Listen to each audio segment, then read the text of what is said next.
जय हिंद। जय हिंद। अपने अधिकार चैनल से आज 15 अगस्त की सभी को, रिक्शे भाइयों को, हमारे जितने रिक्शा स्टैंड के यूनियन वाले हैं उनको मैं शुभकामनाएं देता हूँ। आज के दिन आप लोगों को क्या मैसेज देना चाहोगे आपके तरफ से? हमारी तरफ से पहले तो सबसे पहले ये है कि सभी देशवासियों को 15 अगस्त की हार्दिक शुभकामना। और ये कम से कम हम लोग 20 साल से सब प्रोग्राम करते चले आ रहे हैं और हम सबसे यही निवेदन करेंगे कि ये हमारा भाईचारा ये बना रहे, ऐसे ही बना रहे, यही कामना करता हूँ। आज अपने प्रगति नगर में जो 15 अगस्त मनाया जा रहा है हर साल से, तो यहाँ के जनता के लिए, पूरे देशवासी के जनता के लिए क्या बोलना चाहेंगे आप? तो पहले भारत ऑटोमेन्स यूनियन की तरफ से आज करीब 15 से 20 साल से हम लोग मना रहे हैं। हर जनता का सहयोग हर तरफ से होता रहता है। हम लोग का मीडिया करता रहे, हम लोग का सहयोग हमेशा ही कायम है लोग के साथ, जनता के साथ।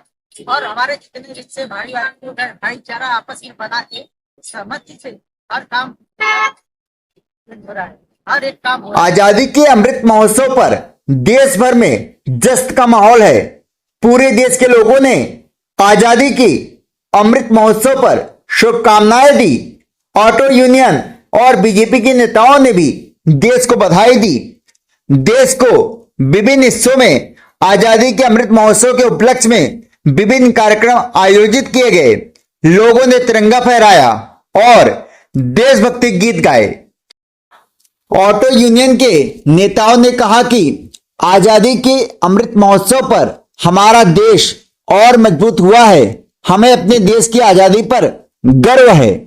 बीजेपी के नेताओं ने कहा, आजादी के अमृत महोत्सव पर हम देश के सभी नागरिकों को बधाई देते हैं। हमें अपने देश की एकता, अखंडता की रक्षा करनी होगी। इस अवसर पर लोगों ने सोशल मीडिया पर भी शुभकामनाएं दी।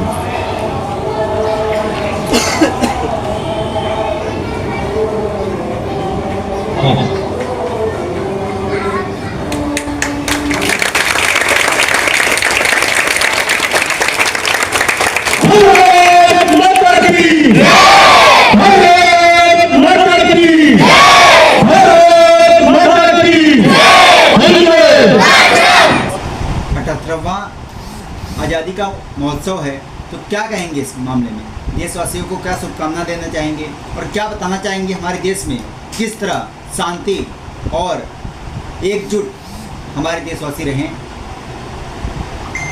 देखिए, मैं सबसे पहले तो मैं आपको नमस्कार करता हूँ कि आपने यहाँ पर आए। आपके चैनल के माध्यम से मैं ये कहना चाहता हूँ कि मैं सर्वप्रथम देशवासियों को हार्दिक हार्दिक शुभकामनाएं देता हूं। और आज देश की आज़ादी हुए 78 वर्ष हो गए। हमने, इस देश ने 800 साल मुगलों का शासन, 800 वर्ष हमने जो है मुगलों का गुलाम रहे। मुगल के जाने के बाद हम 200 वर्ष अंग्रेजों के गुलाम रहे। ये सब गुलामी झेलते हुए जब 1800 यहाँ की जनता का शोषण अंग्रेजों द्वारा किया जा रहा था, देशवासी त्राहिमाम कर रहे थे। उस समय सेना में कार्यरत मंगल पांडे 1890 में उन्होंने पहला बिगुल आज़ादी का फूंका। इसके बाद हमारे कुछ वर्षों के बाद कई हमारे देश के नौजवान जागृत हुए और देश को आज़ाद करने के लिए लोग अपने आप को बलिदान किए। आज जब 1947 में हमारा देश आज़ाद हुआ, जब हम आज़ाद हुए, देश अंग्रेज़ों से तो आज़ाद हुआ लेकिन देश में बैठे हुए जो यहाँ के शासक थे, मैं जनता उनके अधीन थी।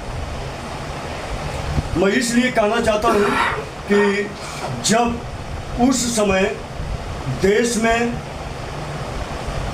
न तो टीवी था न तो रेडियो था। अगर गांव में, मैंने बचपन में देखा हूँ कि गांव में अगर एक रेडियो समाचार लगता था पूरा गांव इकट्ठा होते थे सुनने के लिए, लेकिन ऐसा बहुत कम सौभाग्य मिलता था। उसी का फायदा उठाते हुए कांग्रेस की सरकार ने कई वर्षों तक यहाँ शासन किया, देश की जनता को गुमराह करके यहाँ पर शासन किया और देश जो है पूर्ण रूप से आज़ादी को प्राप्त नहीं हुए।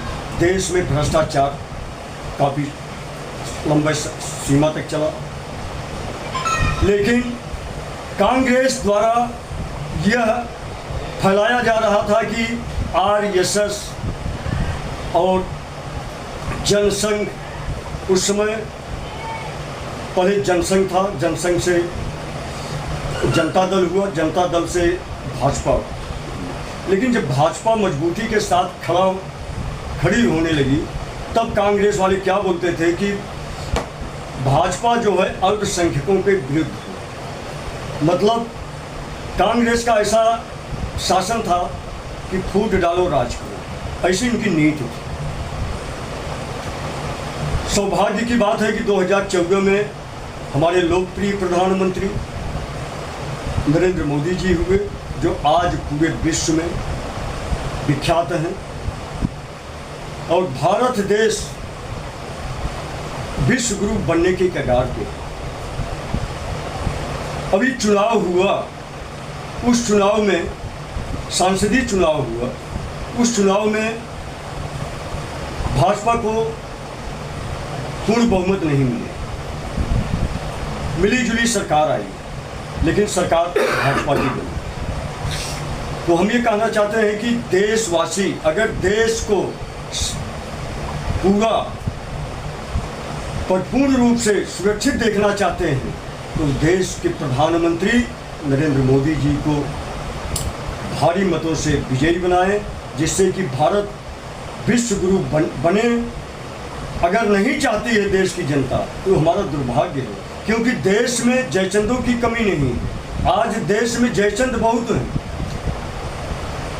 विपक्ष में बैठे हुए लोग आप देखेंगे कि अभी उत्तर प्रदेश में सपा के कई नेता अरेस्ट हो रहे हैं, वो भी जघन्य अपराध में, बलात्कार में। अयोध्या जैसे जहां राम का जन्मस्थली है, वहां पर अभी देखिए ये कौन सा सिंह यादव है, एक बच्ची के साथ में बलात्कार के केस में। इसके पहले भी 2-3 इनके मंत्री विधायक हो चुके हैं अरेस्ट। तो ये देश का दुर्भाग्य है कि ऐसे लोगों की देश की जनता चुन कर के लाती है। मैं ये देश की जनता से कहना चाहता हूँ कि जात पात से ऊपर उठ करके, अपने निजी स्वार्थ से ऊपर उठ करके देश को आज़ादी जो मिली है उसका पूरा लाभ लेने के लिए भाजपा की सरकार नरेंद्र मोदी जी को फिर वापस प्रधानमंत्री जो है पूर्ण रूप से बनाए। प्रधानमंत्री तो है लेकिन पूर्ण बहुमत के साथ से बनाए, जिससे कि हमारा देश की जनता खुशहाल रहे। मैं इसी के साथ अपने वक्तव्य को विराम देता हूँ। जय हिंद, जय महाराष्ट्र। सर, आप आरएसएस से प्रमुख हैं, तो आप हमारे देश की जनता को 15 अगस्त की शुभकामनाएं देंगे। क्या कहेंगे हमारे देश की जनता को, क्या और इनको संदेश देंगे? सर्वप्रथम मैं देश की आज़ादी के 78वें स्वतंत्रता दिवस पर सभी देशवासियों को शुभकामना देता हूँ। उसके साथ साथ आप पत्रकार बंधुओं को आभार व्यक्त करते हैं कि आप यहाँ आए और आपके चैनल के माध्यम से मैं कुछ बोलने का मौका मिला। सर्वप्रथम मैं आपको यह बता दूं, मैं आरएसएस का प्रमुख नहीं हूँ। आरएसएस प्रमुख हमारे मोहन भागवत जी हैं। हम संघ परिवार से प्रकल्प है सिद्ध भारती से क्षेत्रीय व्यवस्था प्रमुख की जवाबदारी है, जो संघ परिवार से ही आता है। देश की आज़ादी कैसे मिली यह किसी को बताने की ज़रूरत नहीं है, हमसे ज़्यादा आप लोग जानते हैं और देश की जनता जानती है। हम इतना ही कहना चाहेंगे कि जात, संप्रदाय, पंथ, राज्य और भाषा को छोड़ करके देश सर्वदा इसी तरह अपने आज़ादी को मनाता रहे, इस तरह के कार्य करते रहिए कि हमें आगे चल के फिर गुलामी का मुंह न देखना पड़े। इसी के साथ मैं अपने वाणी को विराम देता हूँ। जय हिंद, जय भारत, जय महाराष्ट्र। आप देख लीजिए, आप देख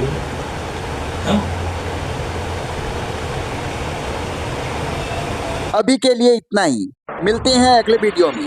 तब तक के लिए अपना ध्यान रखें, सुरक्षित रहें और चैनल को सब्सक्राइब, लाइक और अपने दोस्तों तक शेयर करना ना भूलें, ताकि हम आप तक कोई भी न्यूज जल्दी से जल्दी पहुंचाते रहें।